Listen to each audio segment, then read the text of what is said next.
Welcome back my channel. I am Pawan Vani and today's our topic is direct and bending stress. In that direct and bending stress, first we see middle third rule. So what is middle third rule? In the rectangular section, if the load line is within the middle third portion, then there will not be any tension or any tensile stress induced in the section.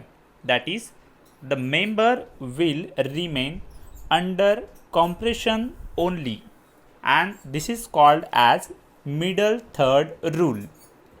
In that second, core or cone of section. Friend, you see, for a rectangular section, in that rectangular section, one rectangular has completely here drawn, and that is in that a third part is made. So first we see core of section.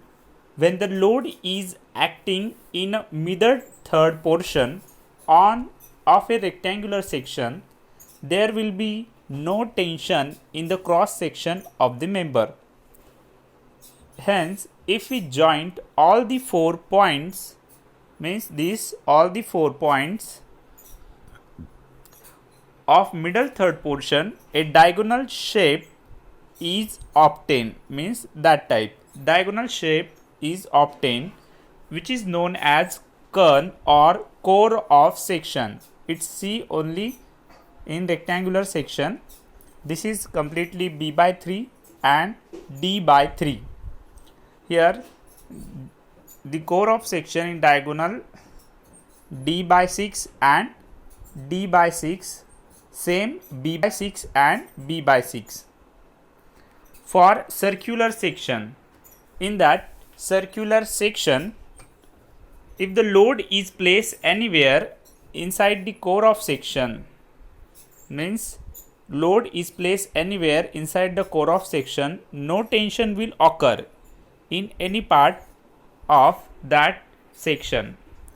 In case of circular section, here we see a circular section, the circle having diameter D, and in that middle third portion D by 4.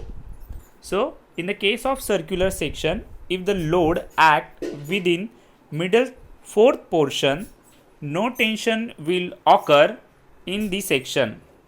Hence the central circular portion of diameter D by 4 is called as cone or core of section.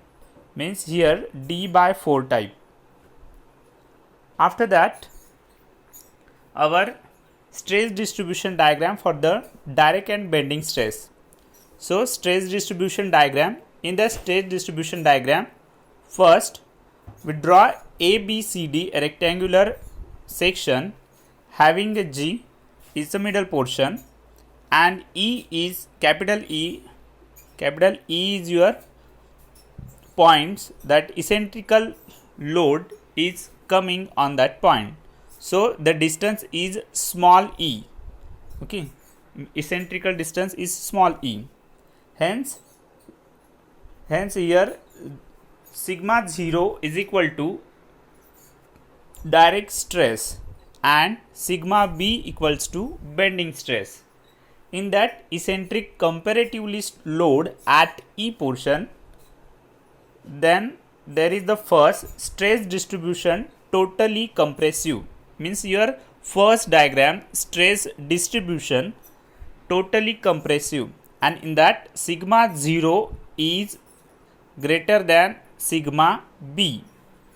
Here stress distribution is below the baseline sigma minimum and sigma maximum. The sigma maximum value is greater than sigma minimum value. After that, second diagram. In second diagram, stress distribution totally compressive, and here sigma 0 equal to sigma b. In that sigma minimum is directly 0, means sigma minimum value is 0, and sigma max value is totally 2 times of sigma 0. In that the third portion, means third diagram, In that third diagram, stress distribution partially tensile and partially compressive.